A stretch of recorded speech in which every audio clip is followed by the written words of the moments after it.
Hey, everybody, welcome back to Digital Connections, where we bring in expert advice to connect you with the services and resources to build a successful business and ultimately to create the life of your dreams. This show is for entrepreneurs, business owners, and anyone interested in running a side hustle to their current 9 to 5. One episode at a time, we help you build a successful business through amazing digital connections. I'm your host, Nancee Johnson, a business owner and digital marketer.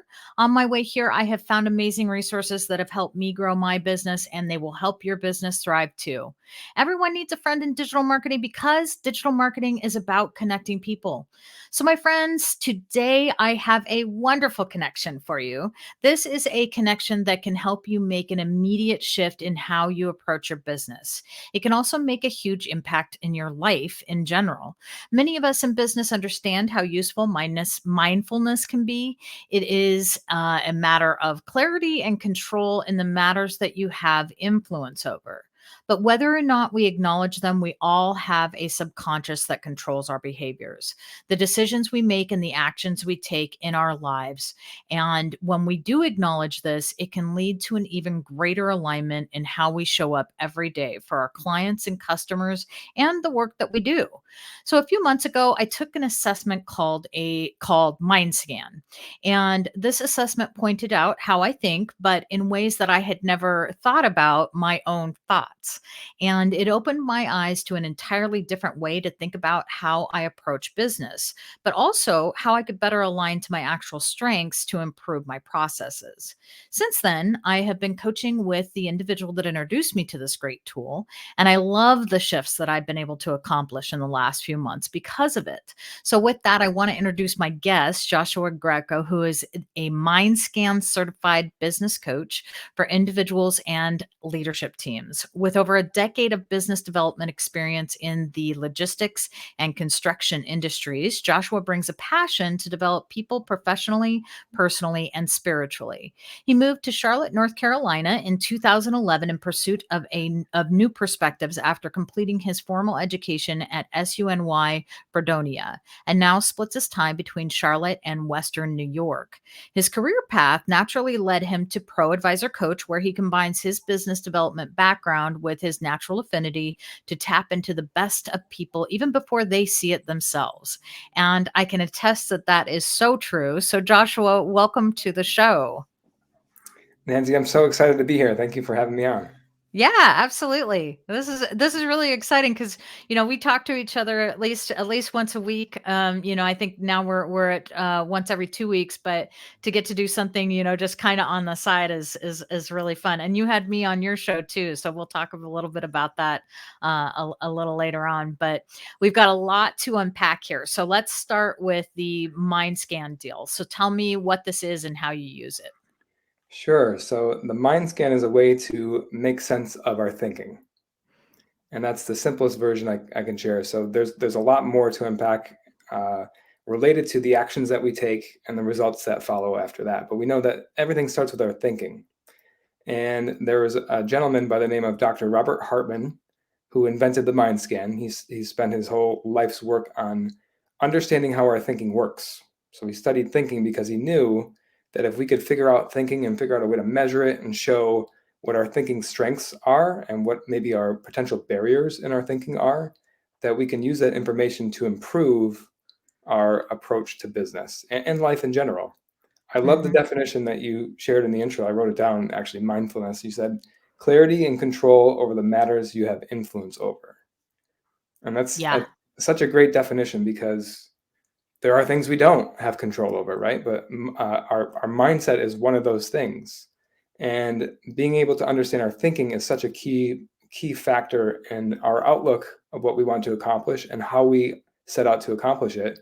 That once we engage with this tool, and I've taken it like 4 or 5 times since I've become aware of it, and it's so accurate. It's incredibly accurate with um, what it's measuring without actually knowing what it's measuring.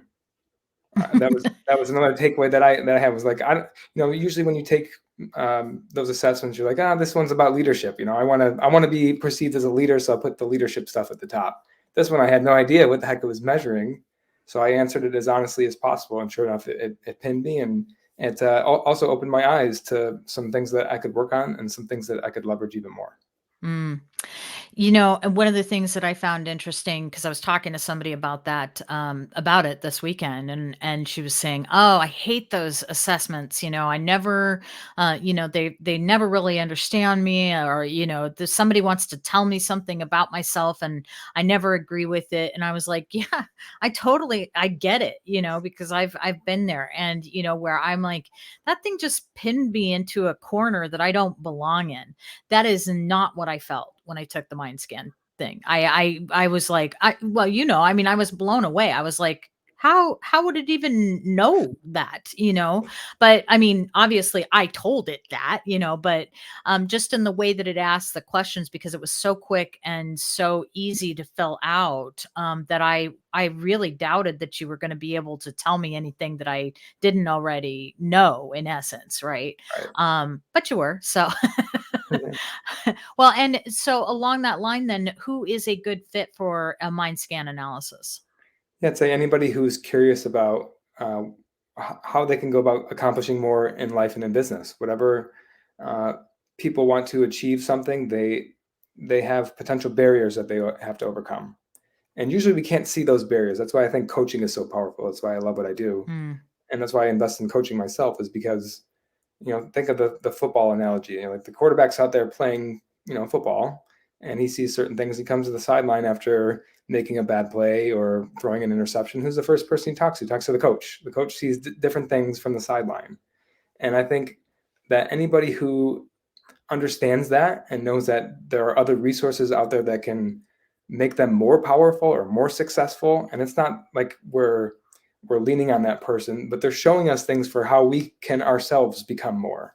mm, And I think anybody who is curious about that and open to uh, different ways to viewing things, especially with, like, we're creatures of habit, right? We're creatures of patterns. So this assessment can show us what we're blind to, or what we've chosen to ignore, or what we ignore subconsciously. We don't even know we're ignoring, but when we read it, and this is probably the case for you because it was for me, it just hits you like somewhere. It's like, oh my gosh, like I've never put it that way, but that's how I feel. That's what I know to be true about myself.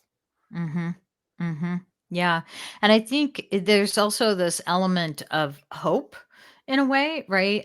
Because you kind of get this feeling like, oh, well, if it can tell that, then maybe there is a process that can help me learn how to work with this better.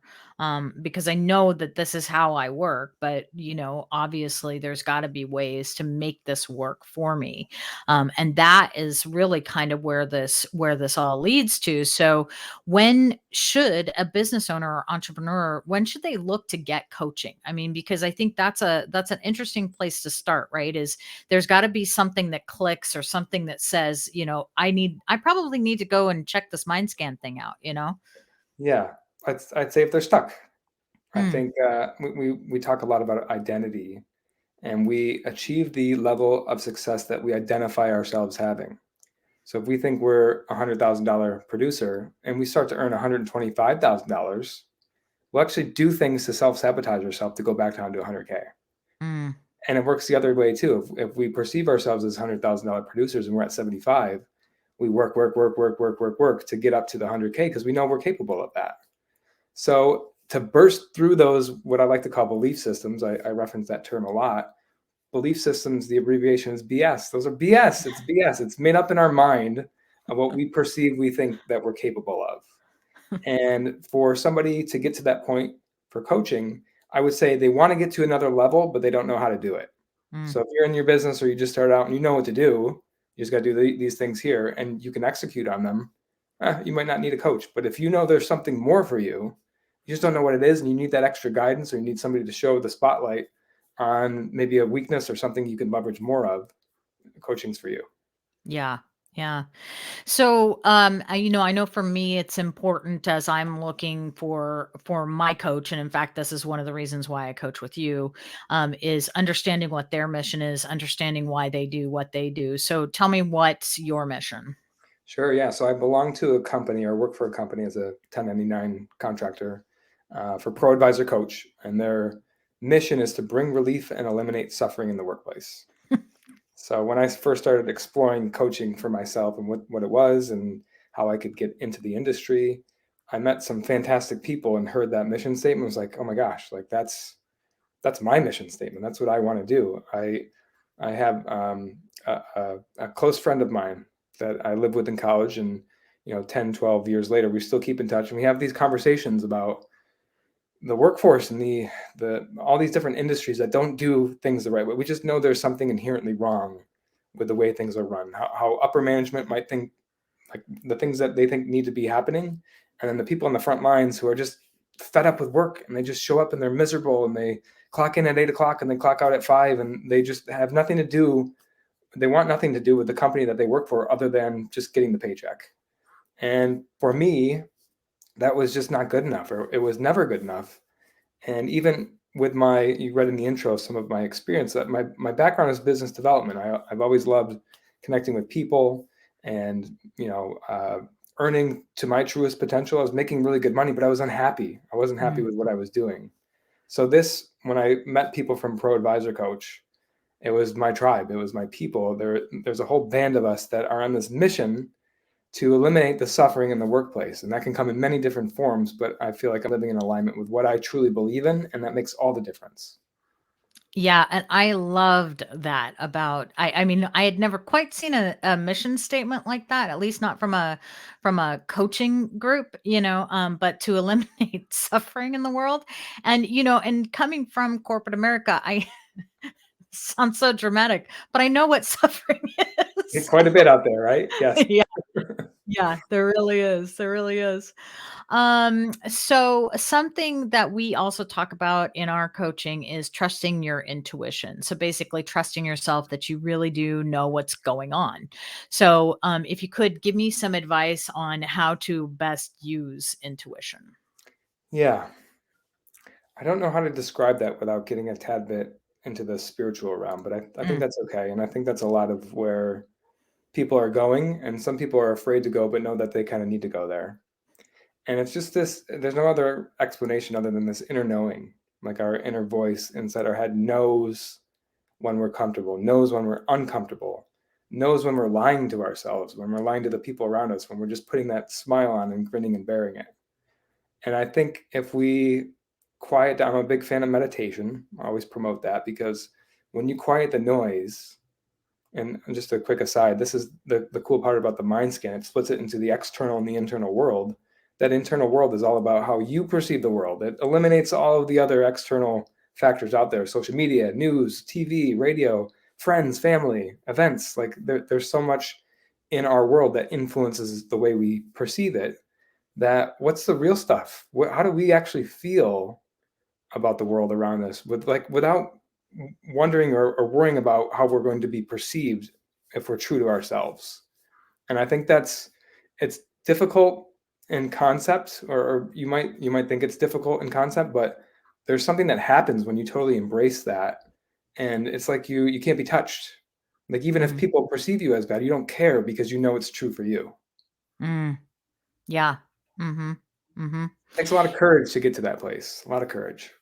It does. It does. And I think though that you're right. I don't know that, and in fact it's something that I've watched happen as of lately, where people are not afraid to actually mention that spirituality actually does guide their businesses, or Mm. it helps them in their businesses.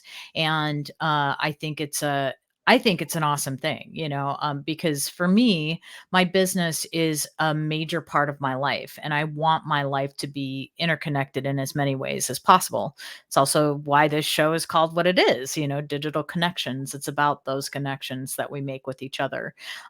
So I'm very glad that that's part of your practice as well. So Can and I make a quick point about that? mhm, yeah, Yes, so this is a sign for anybody listening out there to, like, what is that, or how can I know if that applies to me? If you feel like you have to be a different person with what you're doing professionally than personally, then that's a signal right there. If you can mm, align those two things, you're going to be living in this sweet spot of, like, loving what you do, working with the people you love working with, and making really good money doing it. And to yeah. me, that's what I want to live for right there. Right, right, and absolutely, and that's actually one of the reasons that so much suffering comes about, right? In other places and other situations, is because it isn't. in alignment, and there's no way for you to get aligned in some of those places. Definitely, and not to get off on a tangent, but I think there's an evolution here with, like, my parents' generation. It was a good thing. It was a privilege to be able to work for a company and earn a paycheck because there Mm, weren't that many options out there. Now with the internet out there and the connectivity that we have, there's so many ways to provide value for people in our own unique ways, and that's all money is an exchange for value. So if mhm. you can figure out a way to deliver value to people consistently, you can make money that way. You don't have to work for the man or the machine anymore. Yay. Yes, amen. No more suffering in the workplace. I love it. So, okay, one of the reasons that I mean, what we're talking about here, and one of the reasons that you are my business coach is because of that mix of psychology and planning, Mhm.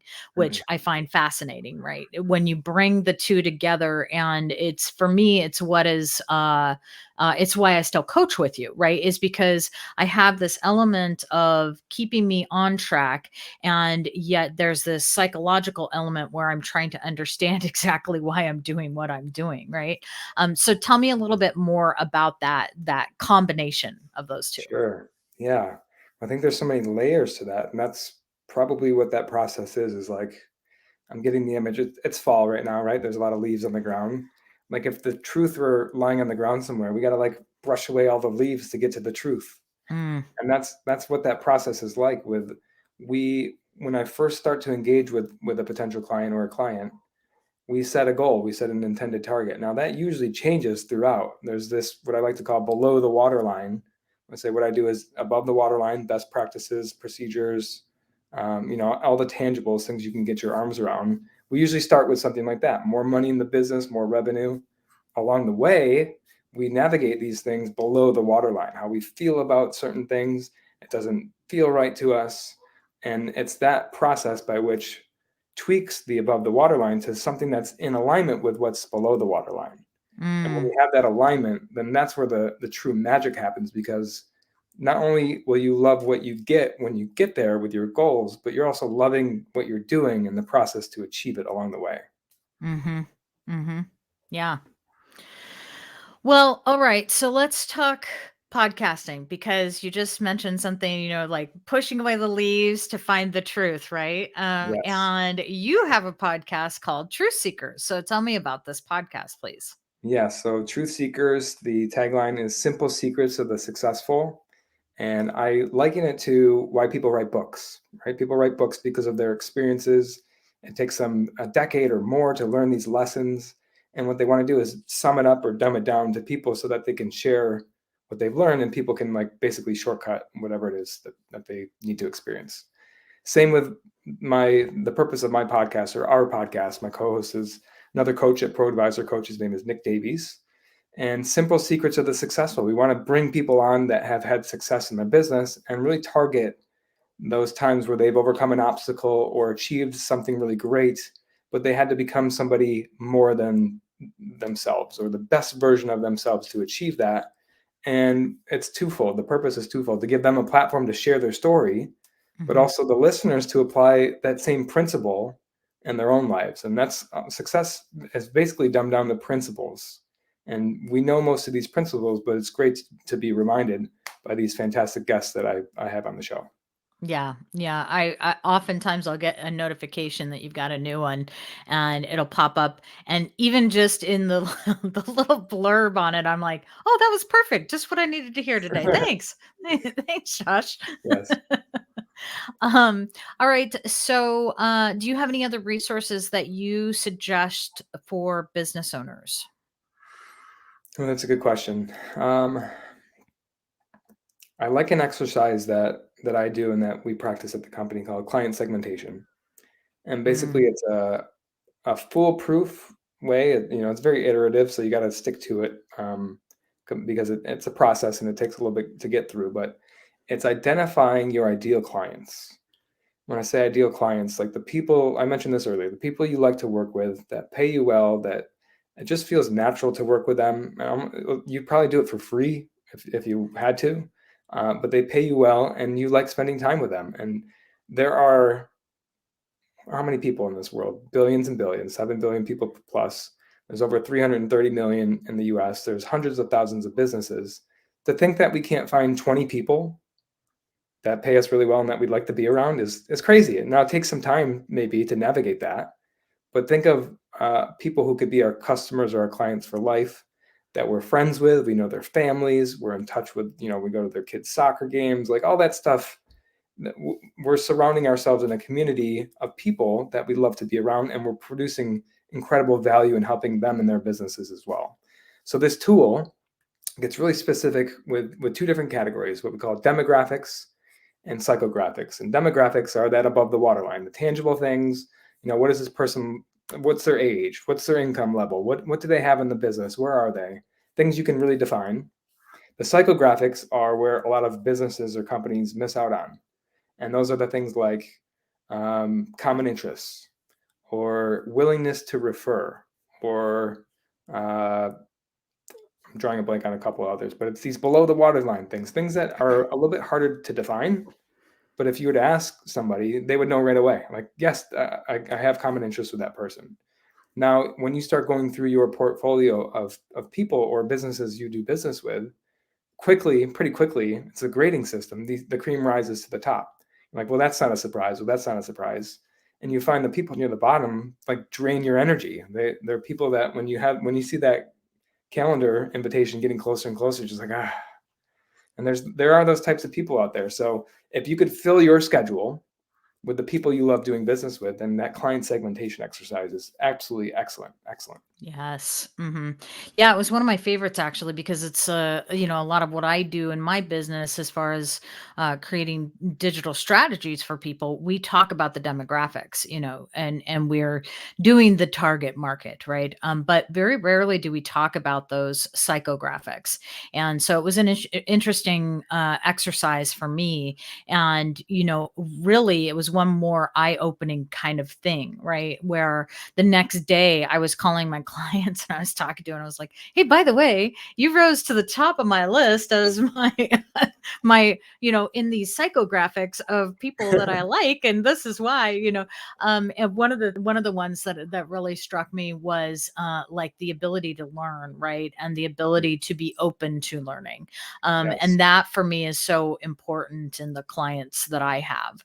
But until I did the exercise, I really didn't realize how important it was, Mm-hmm. and how much time and effort and money that clients that don't have that, how much time and effort and money that they can cost me, and it really made it obvious. They suck the life out of you, Nancee. Get rid of them.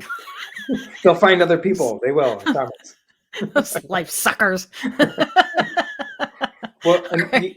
you mentioned a key part of that. So part of Mhm. that exercise, Nancee, is to share that conversation with those people. That's awesome because I think there's a study out there that says how many of your ideal clients know that they're ideal clients. It's like Mm, mhm. 6% or something like that. And like people don't know. And then of those ideal clients, how many of them know that you're in the market to take on more? And those people usually know more people like them. And that's even smaller of a percentage. You are absolutely right. In fact, that's what one of my clients said to me. She said, "Nancee, that's so perfect. Now I know who to refer to you." And I mean, we've been friends for a long time, and it was like it finally dawned on her that these are the people that I need to talk to. Mhm. And so and that actually brings up another good point. One of the other places where people fall down a lot is that they don't ask for referrals, and Mhm. you're never going to lose business because you ask somebody for a referral. But this is such a fantastic way to be able to do that because, first of all, you're complimenting the person that you're talking to, but Yes. also it's opening them up to, oh, I know somebody exactly who this person should talk to, right? So when you ask for that referral, it's a pretty simple ask. So, Absolutely. It's a natural conversation. It doesn't feel like you're bugging them with anything. And like you said, mhm. it's humbling. It's humbling to have somebody tell you, like, they want to hear that. I'm an ideal client for you. Oh, that's pretty cool. Like I Yeah, got more. Let me refer more to you. right. Mhm. Right. Okay, so tell me, do you have any closing thoughts before we head on out? Oh man, I love this conversation so much because this is my favorite stuff to talk about. Just it's self development and self improvement, but it's beyond that. It's wanting something more, knowing that there's more, and there's always more. That's the crazy part. There's always more learning. There's more growth. there's more understanding of our perceptions and why we have them. And once we get really curious about it, it's like it's intoxicating. You can't get enough of it, and it's more and more rewarding as you go. So there's no ceiling like, oh, well, this ran out. There's just always more, and it's always gets better and better and better. So if you're curious about this stuff, go get more of it. It doesn't have to be with me, although it could be. But just surround yourself with people who bring you up to the level that you're capable of. Get rid of the people who are not, and then go soak up a bunch of content and material too, and just live it, embody it every day, and your future self will thank your current self. Yes. Yeah. Yep, for sure. All right. So if somebody does want to do some coaching with you or wants to learn more about the Mindscan assessment, where should they go to find out about that? Yeah, so ProAdvisorCoach.com is the company website. And then, of course, maybe I can leave my email here. It's joshua@ProAdvisorCoach.com. Be happy to share the assessment for free. It's actually a $500 value. You can find it online and pay money for it, but our company owns the rights to it. And I always offer it to anybody who's curious and wants to know more about themselves, even if it's coaching or not non-coaching related. Come find out more about yourself and see what's going on up there. Get curious about it. That's an amazing offer, actually, because I know the other thing that you do is you don't just give people the assessment and then walk away. You actually walk them through it, which in essence is a free coaching session, a complimentary coaching session, which I just think is incredible. So, yeah. Absolutely. It's useful on its own, but I am certified in the tool, and it took several months to get through that and to understand how it works and what it is. And what I like best about it, and you kind of hinted at this earlier, Nancee, is that it's it's not like this is who you are, go figure it out. It's this is what we're seeing. What does this mean? Like it's a conversation opener to something much deeper that we know to be true, and it gives the permission for some of that useful information to come out. Yeah. And I would say just even from that very first session that I found value, great value in that conversation, right? I walked away with some great nuggets of information, but also some clear action items in my own head Mhm. about what I wanted to do next with that information. So yeah, that's pretty good stuff. Huge. Yeah. All right, Josh. Well, thank you so much for coming on the show and for sharing this information. And, everybody I'm sure will be reaching. You're going to get just floods of people reaching out to Bring it you, on. Joshua. Come on down. Thank All you, right. Nancee. Before we leave today, I want to leave everybody with our digital marketing tip of the day. So today's tip is very simple. It's a very simple change that you can actually make on your website, but it could have a huge impact. It's the copyright that's on your site. When was the last time that you updated this? It should be something that you update every year. In fact, you can automate it on the back end so you don't even have to think about it. But when you don't update that copyright, the content, logos, images, and everything else on your site are no longer protected. This means that you're open to theft, and as is your intellectual property.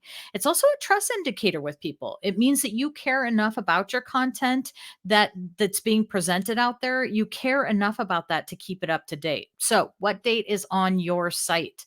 Go check it out. A huge thank you to my guest today, Joshua Greco from ProAdvisorCoach. Please make sure to follow us, subscribe, and like us wherever you get your podcast. You can find this episode and previous shows along with contact information for all our guests and for me on our website at www.digitalconnections.us. Have a great week and tune in next time for another great digital connection for your business.